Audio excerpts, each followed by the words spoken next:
En 1914, el mundo conoce una nueva dimensión de la guerra.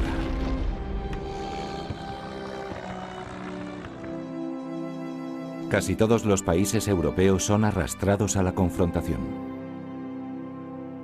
Más tarde, en 1917, Estados Unidos entra en la guerra. A la neutral Suiza se une la España de Alfonso XIII.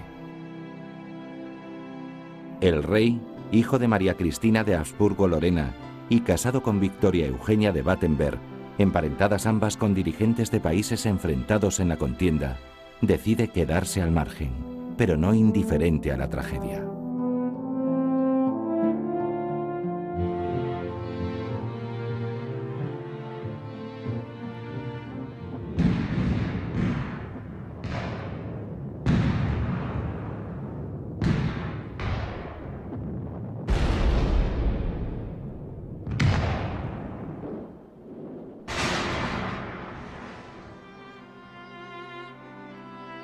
Majesté, maman pleure toujours depuis que la son frère. Majestad, mamá llora desde que su hermano cayó prisionero. Mamá recibió ayer una carta donde le dice que morirá de hambre.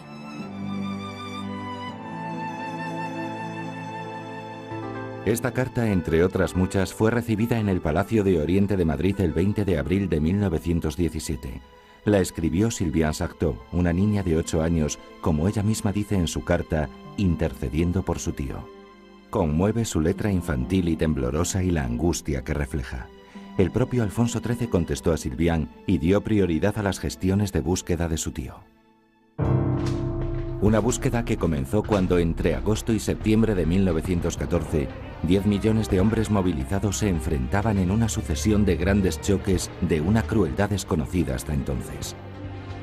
Europa se llena de hombres perdidos, en su mayoría muertos, de los que nada se sabe y nada jamás se sabrá.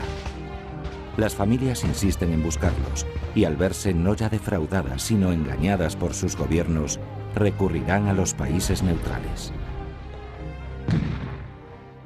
Situémonos en agosto del 14, 3 de agosto del 14, 14 millones de hombres son movilizados, prácticamente los pueblos salen en masa hacia los frentes y Europa se queda dividida en dos imperios centrales, la Triple Alianza y al otro lado la Triple Entente, que es Rusia, Francia e Inglaterra. En poco menos de 4 semanas, es decir, unos 20 o 22 días, hay 250.000 de bajas.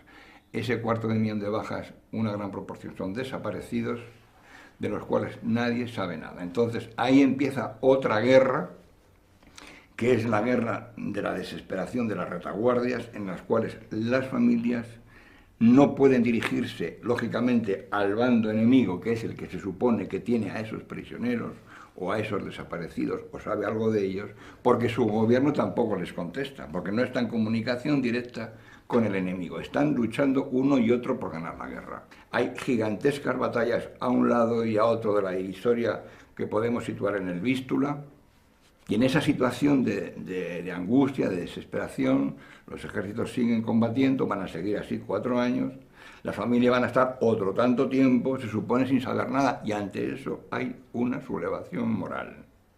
Esa sublevación moral es dirigirse a las personas o a las instituciones que pueden darles información o incluso preocuparse sobre esos prisioneros o desaparecidos. Los dos únicos países que pueden aportar ayuda eficaz son Suiza, por medio de la Cruz Roja Internacional, y la España neutral de Alfonso XIII. A partir de ahí es donde el propio pueblo europeo se dirige a quien su instinto les dice que pueden ayudarles. El domingo 28 de junio de 1914, durante una estancia del rey en San Sebastián, se recibe un telegrama del embajador de España en Austria-Hungría, Antonio Castro y Casaleith. El texto dice: Archiduque heredero Francisco Fernando y esposa fueron asesinados en Sarajevo por anarquistas. El crimen de Sarajevo iba a convertir a la próspera y civilizada Europa en escenario de una catastrófica guerra civil a escala continental. La Primera Guerra Mundial es inevitable. Las presiones ejercidas sobre España para que entrara en la guerra fueron numerosas, ya que existían relaciones de parentesco con ambos bandos. La madre del rey estaba emparentada con soberanos de las potencias centrales y la esposa era pariente de la reina Victoria de Inglaterra. Pero Alfonso XIII optó por mantener una estricta neutralidad. Sin embargo, la política de neutralidad no fue un equivalente ni mucho menos de indiferencia frente a la guerra. El caso de la guerra del 14-18 podemos decir que es la guerra de las cartas. Es la guerra de quien tiene que saber algo del padre, del hijo, del hermano o del vecino que sabe que está desaparecido. Y la única comunicación es por carta o telegrama. Esta guerra de las cartas es una guerra de la protesta pacífica, pero al mismo tiempo muy enérgica de los pueblos. Es decir, ¿quiénes nos pueden decir algo? Españoles y helvéticos o suizos. Pues dirijámonos a ellos. En la Cruz Roja Internacional reúne casi 1000 personas, va a mover 6 millones de documentos, y aquí en un pequeño país del sur de Europa, un rey que sabe cómo funciona la administración española dice, o se dice para sí, esto lo vamos a organizar aquí, donde yo vivo, en Palacio. Lo voy a controlar yo con mi secretaría particular y con unos cuantos colaboradores. Y voy a confiar en mis diplomáticos, a los que si es preciso pondré firmes, y voy a confiar también en los oficiales del ejército y la armada para que visiten los campos de concentración, porque ese es el término que aparece entonces y así se refleja en todos los documentos españoles de la época. Campos de concentración por la dureza de la cautividad, tanto en un lado o en un bando como en otro. La acción humanitaria de Alfonso XIII cobra rápida fama al encontrar al marido de una lavandera de Bayona cautivo en la batalla de Charleroi. El soldado fue internado en Alemania, donde no se le permitió escribir a su familia, como a tantos otros miles de prisioneros de ambos bandos. El rey se movilizó y logró a través de complicadas gestiones diplomáticas localizarle. La prensa francesa se hizo eco del suceso y las cartas empezaron a llegar a Palacio. Primero de Francia, luego de todos los países implicados en la Gran Guerra. Escribir al Palacio de Oriente era escribir a la esperanza.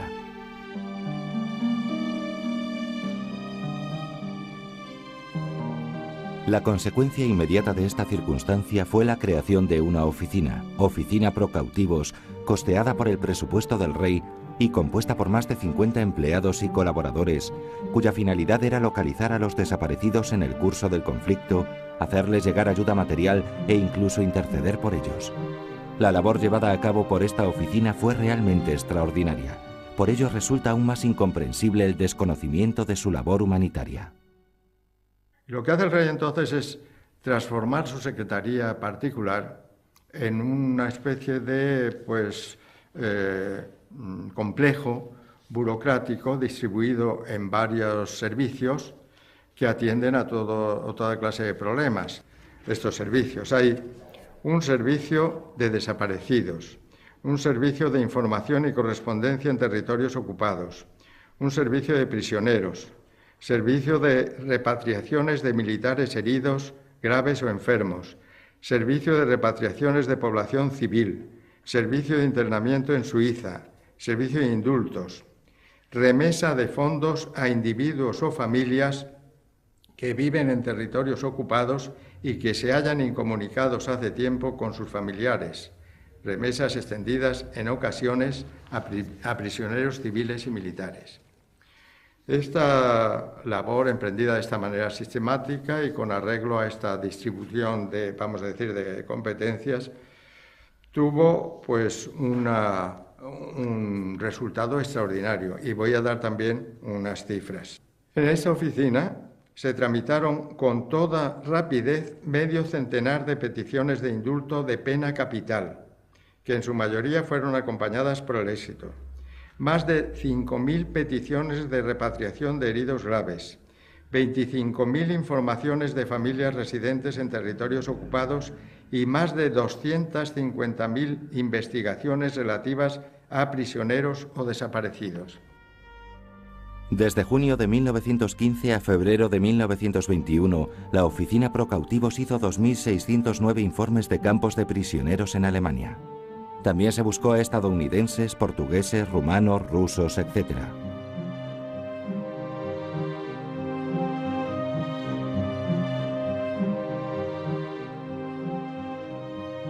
Alfonso XIII gastó casi 1 millón de pesetas de la época, unos 600.000 euros actuales. La forma de proceder de la oficina de procautivos, sencilla y a la vez compleja. Sencilla porque es simplemente poner algo de sentido, de criterio de organización, y compleja porque hace falta muchas horas y las guerras no paran. De lunes a domingo, sesión continua de espantos y de horrores. En las fichas aquí de registro, que se ordenaban y que se demostraban tal cual, eso se pueden ver, se ponían una serie de lengüetas de colores que hacían de distintivo, de aviso de lo que estaba pasando. Aparte de poner los colores nacionales, por ejemplo los belgas, el rojo, el amarillo y el negro, o los franceses los 3 colores, la clásica bandera tricolor, había unos avisos tremendos, algunos de ellos porque se repiten mucho, que es la lengüeta negra que da el aviso de confirmación de muerte, y otra, la lengüeta blanca, que era el aviso de confirmación de prisionero encontrado con vida. Pero hay muchos que no tienen nada, porque eran lo que supone, yo creo que aproximadamente el 80% del archivo, que son una expresión castellana muy concisa, pero estremecedora, que es no hallado. El reinado de Alfonso XIII podría ser calificado de la época del regeneracionismo. Es algo que el propio rey siente muy joven, desde el principio, motivado pues desde el desastre de 1898, una España que había sido vencida, pues como sabemos todos, de una manera que resultaba desastrosa para el país, y militarmente fue verdaderamente un trauma para todos los españoles, pero que sin embargo económicamente, como sabemos ahora por la historiografía actual, estaba levantando cabeza, e incluso pues el desastre de 1898, el desastre de Cuba, había motivado pues la vuelta de capitales, inversiones. Es decir, España estaba en un momento difícil, pero equiparable también a otros países europeos donde la conflictividad social, la conflictividad territorial era más o menos parecida. El 31 de mayo de 1906, el cortejo real discurre por las calles de Madrid en medio de la aclamación popular tras la boda de Alfonso XIII y Victoria Eugenia de Battenberg. El anarquista Mateo Morral arroja una bomba en la calle Mayor al paso de los Reyes. Este es el aspecto que ofrece la calle Mayor después del atentado del que los monarcas salen ilesos, aunque la sangre mancha los zapatos de la reina.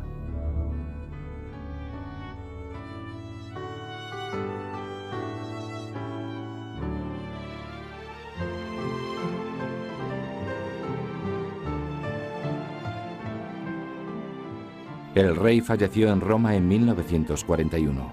Tras la restauración de la monarquía 40 años después, sus restos son trasladados a España y enterrados en el panteón del monasterio del Escorial.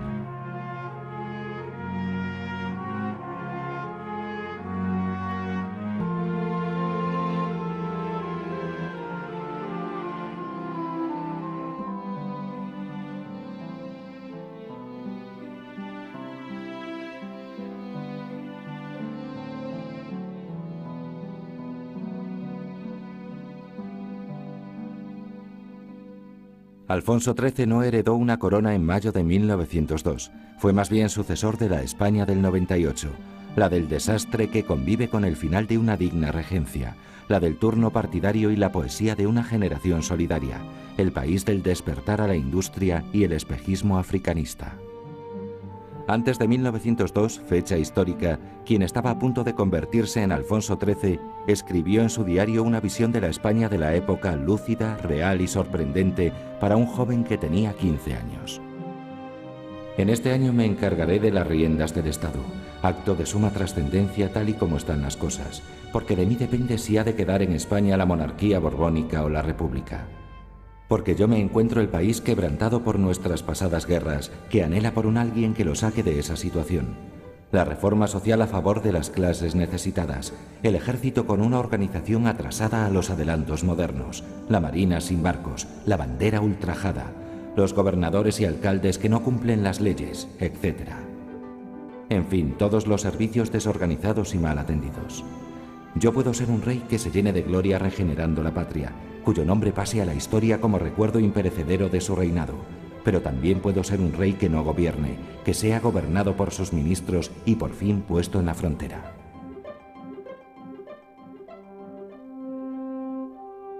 Un texto quizás premonitorio de un rey vitalista, campechano, amante del deporte de la caza, de la vela y apasionado de la velocidad, a la vez que impenitente fumador.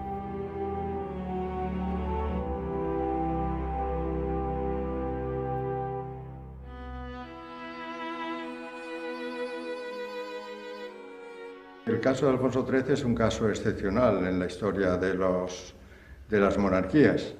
Alfonso XIII es rey desde el mismo momento en que nace. En el año 1902 empieza su reinado como rey en propiedad hasta el año 31. Pedro Laín Entralgo, que escribió, sin haber sido nunca ningún entusiasta, ni mucho menos de aquella etapa, pero dice lo siguiente: el rey se fue y con él se hundió la monarquía de Sagunto. Pese a tantos y tan graves contratiempos vividos en su tiempo, el progreso de España había sido durante su reinado, sin exagerar una tilde, sensacional. Eso es una cosa, no cabe duda, lo han puesto de relieve tanto los economistas como los que han hecho el estudio de la evolución intelectual del país, porque no cabe duda de que el segundo siglo de oro, se ha dicho la segunda edad, la edad de plata. No, es el segundo siglo de oro de España, es el siglo, la época de Alfonso XIII, el de las tres generaciones eminentes, la del 98, la del 14 y la del 27. La última gran iniciativa de Alfonso XIII fue alzar una ciudad universitaria en Madrid, para la que cedió los terrenos de la Moncloa, patrimonio de la corona. Seguramente ha de ser el portavoz de la futura ciudad universitaria y seguramente han de ser los mayores colaboradores.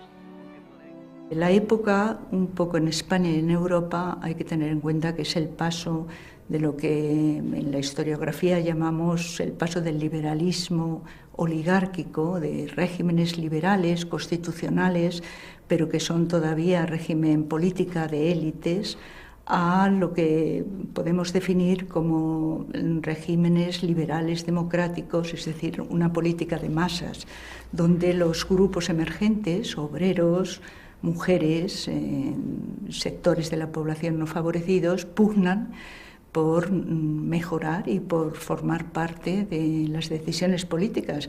Ese es un proceso larguísimo. Bueno, de hecho, pues en Europa, en el caso de las mujeres, hasta después de la Segunda Guerra Mundial en Francia, pues no finaliza, y en España, como sabemos, pues con la democracia. La Europa anterior a la Guerra del 14, es decir, los días mediados de junio del 14, es la Europa de las confianzas. No es de la Belle Époque, pero bueno, digamos que podía serlo, se puede definir así.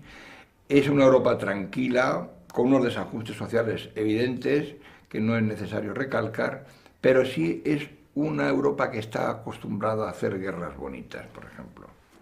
Es decir, guerras que acaban pronto, que se solucionan con cierta dignidad y que no causan verdaderos traumas a la población o a la sociedad. Lo que va a empezar después del asesinato del archiduque heredero en Sarajevo y de su esposa es una guerra que se puede, digamos, equiparar a una especie de gran meteorito que cae sobre Europa y la destruye. En 1914, Europa iba a dejar de ser el centro del mundo tras la primera confrontación bélica conocida como la Gran Guerra. Una Europa de los imperios se había dividido desde 1907, fecha de la entente franco-ruso-británica, en un sistema de alianzas enfrentadas. Tal fragmentación de índole cultural y social, no solo estratégica, militar o diplomática, suponía una acción hostil latente entre ambos bloques.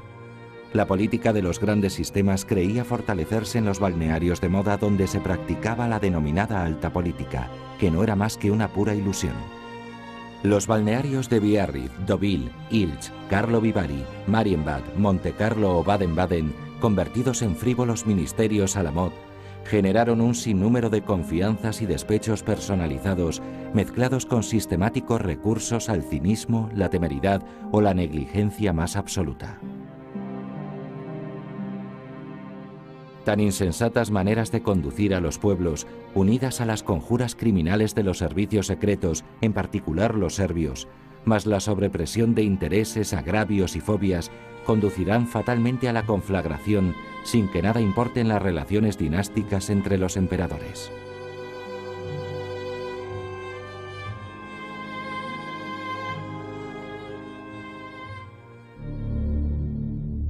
Europa pasa de ser el centrum del mundo a una amalgama de potencias desconcertadas y exhaustas, temerosas de la revancha del que sea vencido o del golpe definitivo de quien resulte vencedor en la contienda. La naturaleza de los odios internacionales cruzados en pugna parece arrasar con todo.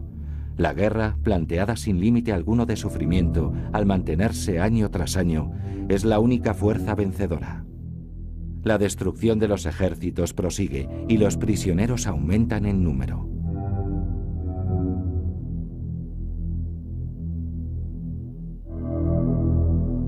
El cientifismo, el nuevo horror bélico, gases, potentes minas, guerra submarina, descubierto en industrias y laboratorios, se utiliza en la batalla sin que nadie lo prohíba.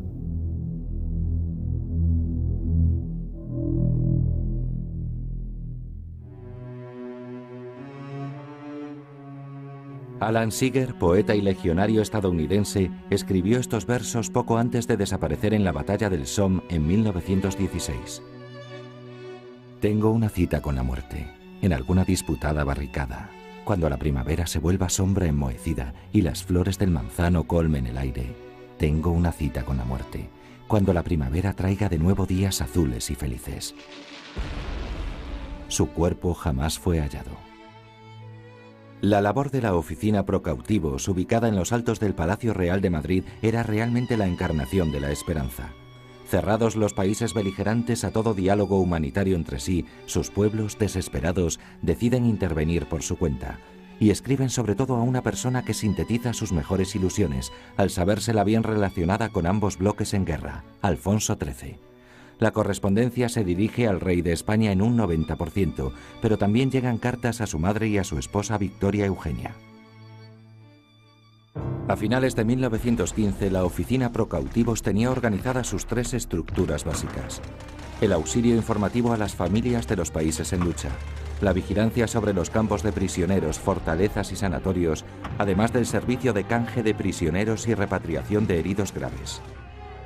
El trabajo de registro de nuevos expedientes, la redacción de informes y peticiones anexos, el envío de las solicitudes de búsquedas a los diferentes países en guerra y el archivado de la documentación se hacía a mano en su casi totalidad.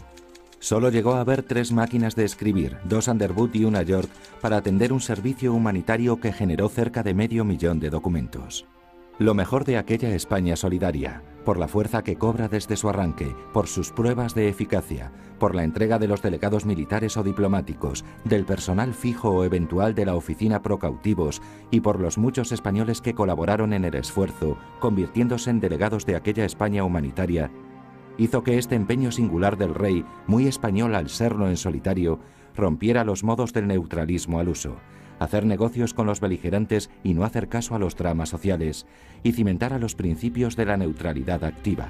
Socorrer a los hombres, no a los estados, ayudar a las familias, no a las empresas que comercian con la guerra, perseverar en la defensa de la persona sin escudarse en lo inevitable o en el cinismo del nada puede hacerse hasta que acabe la guerra. España acabará con esos engaños que a tantas familias desesperaban. Mientras Europa y Asia se despedazaban con feroz ansia, España reúne con paciencia y sabia discreción sus pedazos a través de su desinteresada ayuda a las familias. La apuesta española fue por la vida. De todo el hacer de Alfonso XIII en esta acción ejemplar humanitaria, sorprenden varias cosas. Tal vez la más imperativa y la más inmediata es su juventud. Es decir, la capacidad de decisión que toma, que muestra con tan pocos años, 29 años, poco más de 29 años.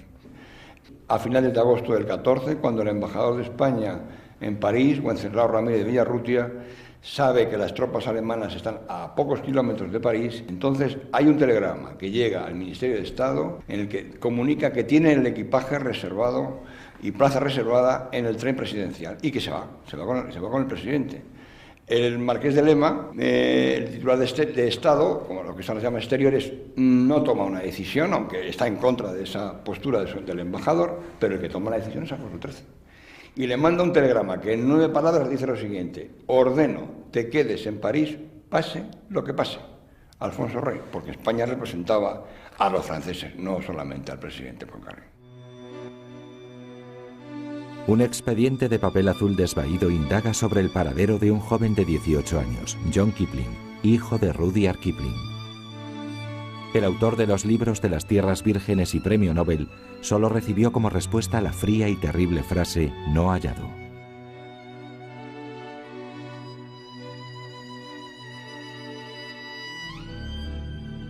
El cuerpo de John fue identificado por fin en 1922. Con fecha del 4 de febrero de 1918 llega una carta a Palacio desde Fumel, pequeña localidad de la Aquitania, dirigida a Monsieur Sa Majesté le Roi. Se solicitan noticias de Osmin Paga, soldado del 11º de Infantería, prisionero en Hamelburg, Baviera. Su esposa Lucía informaba y rogaba al rey. C'est son adresse depuis 3 ans et demi. Esa es su dirección desde hace 3 años y medio. Tiene una niña de 4 años. Espero, señor, que pueda contar con vos. En la primavera de 1918 recibe Lucía noticias procedentes de España. El prisionero Osmin Paga se encuentra bien en el campo de Hamelburg y adjunta una carta autógrafa para su esposa. Nadine, hija del coronel barón Stempel, escribe al rey desde Pensa. J'ose m'adresser à votre majesté. Me atrevo a dirigirme a su majestad primero como rey y después como progenitor. Soy tan desgraciada por la desaparición de mi pobre padre que solo en vos percibo, sire, mi última esperanza. La hija del barón pide a Alfonso XIII. La felicidad de encontrar a mi padre, si esto es así, consagraré mi vida a rezar por vuestro reino y vuestro pueblo. El 19 de febrero de 1916 se enviará demanda de búsqueda del barón Stempel a la Embajada de España en Berlín. Este paso se comunicará a la hija del coronel. El 31 de mayo siguiente se recibirá en Madrid aviso informativo de Berlín y ese mismo día será despachado a Pensa. Nadine tendrá que leer y asimilar lo siguiente: no hallado. El presidente del gobierno francés, que era Aristide Briand, le pide al rey que haga una gestión para que puedan ser repatriadas en Francia unas 20.000 personas que estaban deportadas, se encontraban en Alemania, y la gestión del rey debía referirse a la posibilidad de que fueran repatriadas, que fueran recuperadas por sus familias en Francia. El rey se brinda a hacer esta gestión, la hace y con éxito. Efectivamente, poco después, estos franceses desplazados de su patria vuelven a sus hogares. Esto lo agradeció el gobierno francés extraordinariamente y siguió pidiendo al rey que continuara en su línea de intervención humanitaria. El 27 de agosto de 1918, desde Cirgeray, en el Poitou, una viuda pedía el auxilio del rey para encontrar a su hijo perdido el primer verano de la guerra. Mi hijo, Clément Chauvière, fue herido por una bala en la frente entre Saint-Vincent y Rossignol, en Bélgica. Tenía 23 años. Sus camaradas dicen que fue recogido por los alemanes y que no estaba muerto. Nos han dicho que hay millares de prisioneros a los que se les prohíbe escribir a sus casas. En el verano de 1918 se le comunica a esta pobre mujer viuda el resultado de las pesquisas sobre su hijo, no hallado. Hay cientos y cientos de expedientes, a cuál más conmovedor o terrible. Mi tío abuelo, que Antonio Ferraches, que estaba con el infante don Fernando de Baviera, estando destinado como médico de la Casa Militar de Su Majestad el Rey, y dado que era de los pocos médicos que hablaban alemán, el rey decide enviarlo a Alemania, ¿no? Y él contaba siendo ya muy mayor, con 91, 92 años, él contaba y todavía se emocionaba una de las inspecciones que hicieron, y era un traslado de presos. Había un traslado de presos que había que hacer en ferrocarril, y cuando llegaron allí era el doctor Vallejo Nájera y él, y vieron cómo iban a hacer aquel traslado en un tren descubierto de ganado, concretamente de caballos. Bueno, la indignación fue absoluta, ¿no? Tan es así que consiguieron incluso parar aquella barbaridad, ¿no? Contaba con emoción las duras condiciones que tenían los prisioneros, ¿no? Los tenían horas desnudos en los registros, en pleno invierno, nevando, en fin, unas condiciones bastante duras, ¿no? Él guardó siempre, y luego cuando murió incluso encontramos una nota que decía que lo guardásemos, un anillo que le había hecho un prisionero belga con uno de los botones de su guerrera. Camila Nebot, miembro de la oficina Procautivos, envió una carta a Enrique Liniers, su jefe inmediato, donde le decía: «Tengo a mi hermana con fiebres paratíficas altísimas y no me atrevo a ir a la oficina. Ahora bien, como esto será largo, dígame si quiere que haga en casa el trabajo, en cuyo caso puede mandarme un blog de repatriación militar con número y otro sin él. Unas hojas de papel carbón y cartas. Así trabajaré en casa para que no se atrase nuestra labor». Lo mejor de aquella España solidaria se volcó sobre un mundo sin luces, sin apenas esperanza, aportando la luminosidad de su sencillez humanitaria. La grandeza de una acción institucional como no hubo otra parecida. Nos encontramos en una de las estancias decisivas de la historia contemporánea española, pero también europea. Si estamos aquí, en esta especie de joya viva del mobiliario de la época, es gracias al esfuerzo del Patrimonio Nacional, que a su vez es el que ha facilitado que haya llegado hasta nuestros días casi 500.000 de documentos de lo que se hizo entonces en favor de todo el mundo. Alfonso XIII se solía poner aquí, ya en el primer gobierno que presidía Dato solía ponerse a su derecha, después posiblemente el ministro de Asuntos Exteriores, que era el Marqués de Lema. Aquí iría el de Gracia y Justicia, o el de Gobernación. De Gobernación estamos hablando de Sánchez Guerra, de Gracia y Justicia, Burgos Mazo, después Echagüe, con de Serrallo, que era el ministro de la Guerra, allí Miranda, ministro de Marina, y posiblemente aquí el ministro de Hacienda, que era Bugallar. Ese fue el primer gobierno, el que se enfrentó con el enorme topetazo de la noticia de Sarajevo, y en poco más de 4 semanas, incluso ni siquiera 4 semanas, ya las declaraciones cruzadas de guerra. España llevó la representación de más de 30 países que estaban a su vez en guerra. Es decir, representábamos a los franceses en Alemania y a los alemanes, estamos hablando de prisioneros o de rehenes civiles, en Francia. Y hacíamos igual con los turcos o con los británicos. Aquí es donde se decide la suerte de muchos miles de personas, generalmente prisioneros, pero es importante también subrayar la enorme cantidad, nada menos que 64.000 casi, de rehenes civiles. Estamos viendo lo que está pasando en Irak o en Palestina cuando hay una sola noticia de un rehén. Imagínense lo que es tener 64.000 rehenes catalogados y preocupándose por ellos, y 4 millones de prisioneros que dependían solamente de los delegados españoles.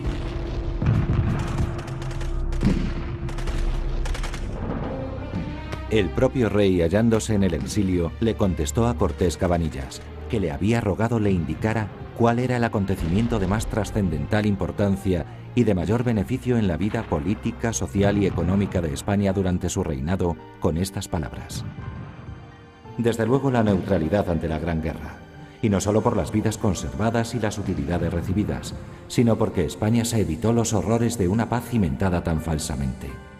España progresó de 1914 a 1918, esto creo que es evidente, pero junto a los beneficios económicos derivados de la neutralidad, yo aproveché la triste oportunidad para demostrar la generosidad cristiana de España y su gran espíritu humanitario, haciendo directamente o por medio de mi gobierno cuanto me era posible para salvar vidas en cualquiera de los países beligerantes, devolver el mayor número de prisioneros a sus respectivos hogares y garantizar el libre paso de los barcos hospitales.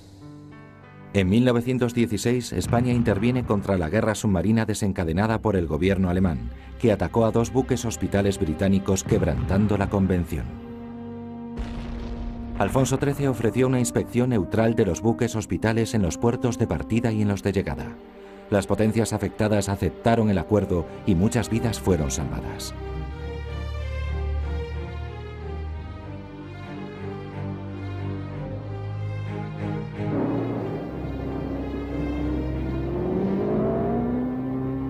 La guerra en el aire, inédita hasta entonces, imprevisible por tanto, con su torbellino de acrobacias y enfrentamientos, causa numerosas bajas en ambos bandos.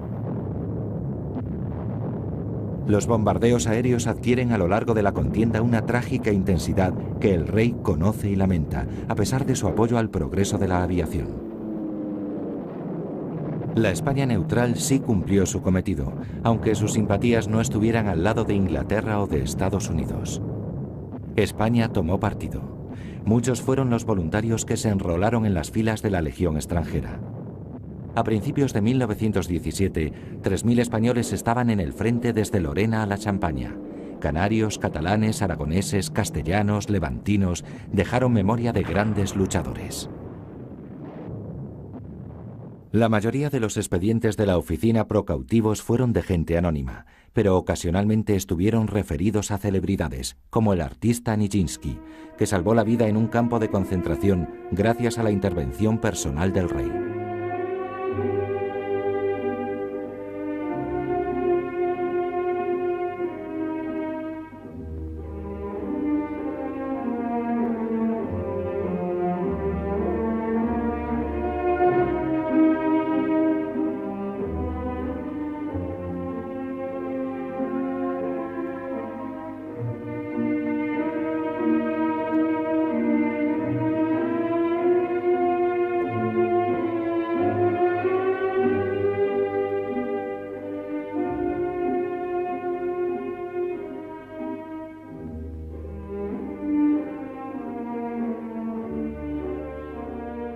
También intervino personalmente Alfonso XIII para salvar al gran historiador belga Biguin, al defensor de Lieja, general Leman, o al chansonnier Maurice Chevalier.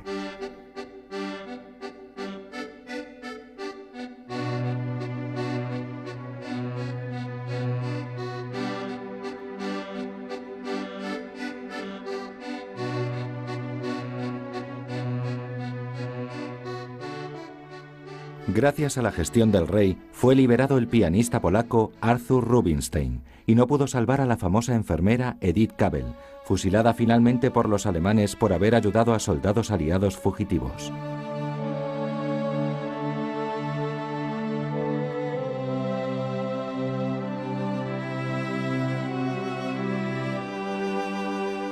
El año 1917 fue el año de la Revolución Comunista, el año del desplome de la Rusia zarista. Cuando se produce la Revolución Rusa, el rey se preocupó mucho por poner a salvo a la familia imperial. Hay un momento en que el gobierno provisional, después de la Revolución Bolchevique, envía un representante a España y en la primera entrevista con el rey, este representante le hace al rey pues, objeto del agradecimiento de los rusos por su labor humanitaria, etc. Y entonces el rey le dice, bueno, ahora le voy a pedir a usted que me ayude en una de estas gestiones a favor de la familia del zar. Ya se sabía que el zar había muerto, pero se seguía creyendo que la familia imperial estaba recluida en un monasterio en Perm. La familia imperial había desaparecido totalmente, como es bien sabido. Pero, como esto no se sabía, el rey hizo toda clase de esfuerzos para conseguir su liberación. Es curioso el cinismo con que se llevan a cabo una serie de negociaciones, las exigencias del gobierno ruso para llevar a cabo esta liberación de la familia imperial, etcétera, cuando la familia imperial había sido liquidada. Pero no cabe duda de que el rey fue el único soberano de Europa que se preocupó por llevarla a cabo. Tras la Guerra Europea, en octubre de 1919, el rey visita acompañado del mariscal Pétain los lugares devastados por la batalla de Verdún. El rey depositó una corona en el monumento a los caídos y recibió el agradecimiento del gobierno francés. Al despedirse, dice el rey a Petén: «Habéis sido afortunado al mandar a tantos valientes». Terminada la conflagración mundial, España y Suiza reciben diversos reconocimientos oficiales, pero después siguió un paulatino olvido que en el caso de España se ha mantenido hasta hoy.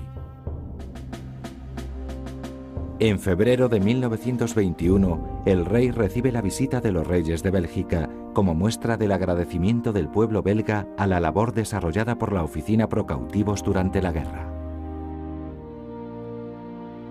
Antonio Ferraches fue felicitado por el Ministerio de Guerra americano. Él estaba muy orgulloso también de una felicitación que tenía del secretario de Guerra de los Estados Unidos, ya que hicieron que las condiciones en las que estaban los prisioneros de guerra americanos mejorasen sustancialmente, ¿no?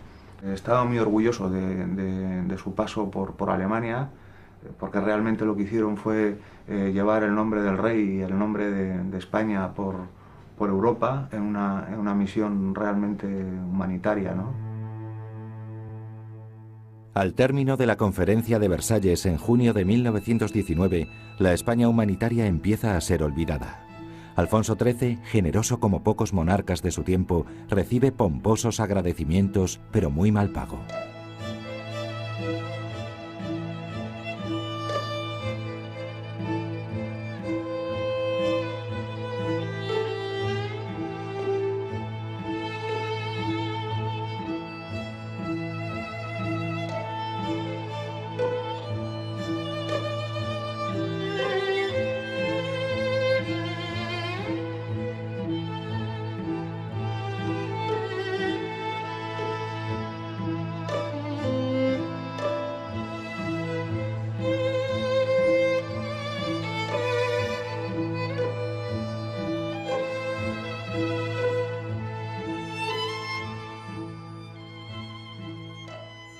Tras la guerra, la historia continúa.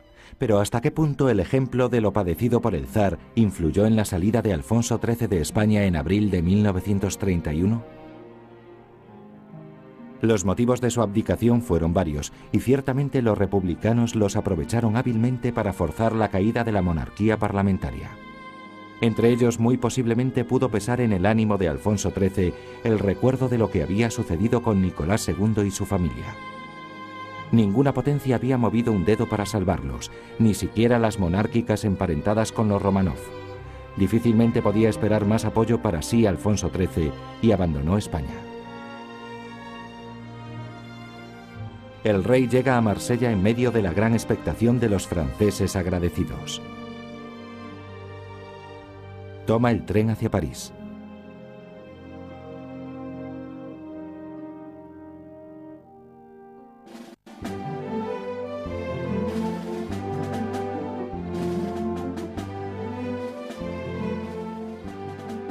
A la llegada de Alfonso XIII a Inglaterra, la euforia se desata.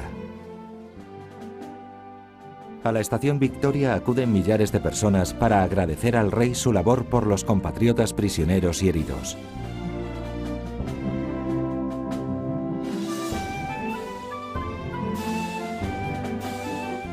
Estas imágenes muestran al rey agradeciendo la acogida que le ofrece el Reino Unido.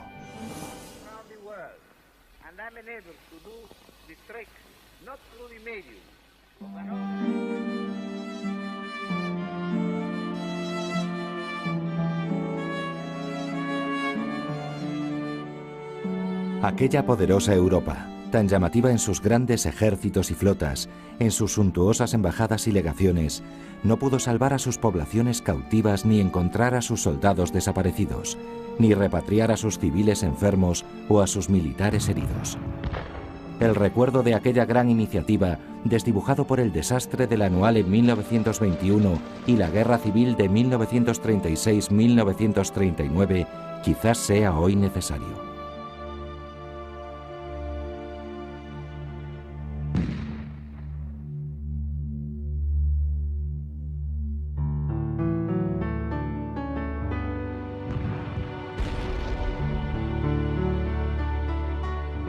La lección sociológica y ética de aquel gran esfuerzo español es que se llevó a cabo sin que los principales partidos gubernamentales, conservadores de Dato, liberales de Romanones, mauristas de Maura, formasen un bloque de adhesiones con la iniciativa del rey y sin que la administración española se involucrase en su conjunto.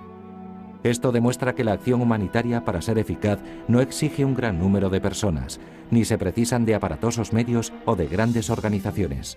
Basta que unos pocos demuestren a los más lo que puede y debe hacerse.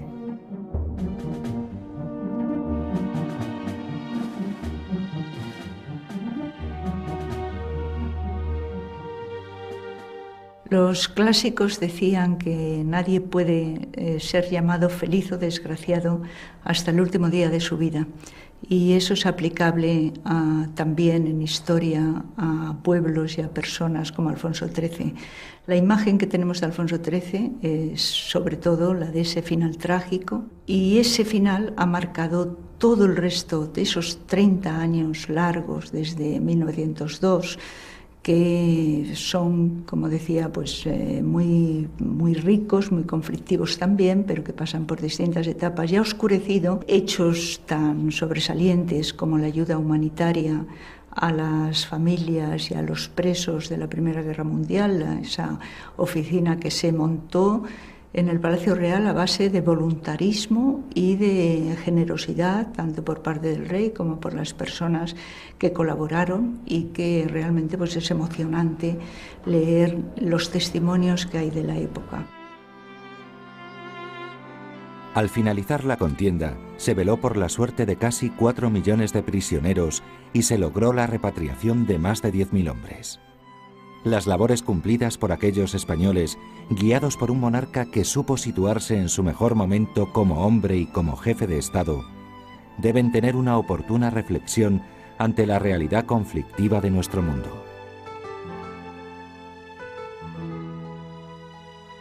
La solidaridad del pueblo español ante el actual drama de los refugiados o desplazados por situaciones de guerra o cambios de régimen tienen su antecedente en la Oficina Pro Cautivos. En cuanto a las misiones internacionales que el ejército español realiza en el extranjero, debemos diferenciar dos tipos. El primer tipo serían las misiones que realiza en misión o bien de estabilización de paz o bien de control de una zona de posguerra. Y en otro lugar englobaríamos las misiones de carácter puramente humanitario que realiza como consecuencia de determinadas catástrofes naturales. En cuanto a las primeras, y haciendo un poquito de historia, podríamos decir que ya en el año 1988 el ejército español envía unos militares a Angola en misiones de verificación. Posterior a estas se sucedieron las de Haití, las de El Salvador, las de Nambia. Pero bien es cierto que la misión más conocida del ejército español es la que se realizó en Bosnia y Herzegovina desde el año 1992 como misión UNPROFOR protegida por las Naciones Unidas. Posteriormente, desde el año 1995 hasta la actualidad, Misión OTAN ha conseguido estabilizar la zona y dotar a aquel lugar de la tranquilidad que merecía. Bien, pues el ejército español estuvo allí, actuó allí, estabilizó la zona y además prestó su ayuda humanitaria a todos los desplazados y reasentados que por motivo de la guerra se desplazaron a distintos lugares y posteriormente volvieron a sus casas. Debemos recordar también que en el año 1997 también el ejército español se despliega y monta un campamento para refugiados, consecuencia de las movilizaciones que ocurrieron a raíz de la guerra albano-kosovar. Posteriormente, en el año 2003, el ejército español despliega en un casar, en concreto con el buque Galicia, que lleva un hospital a bordo y además un escalón médico avanzado de tierra.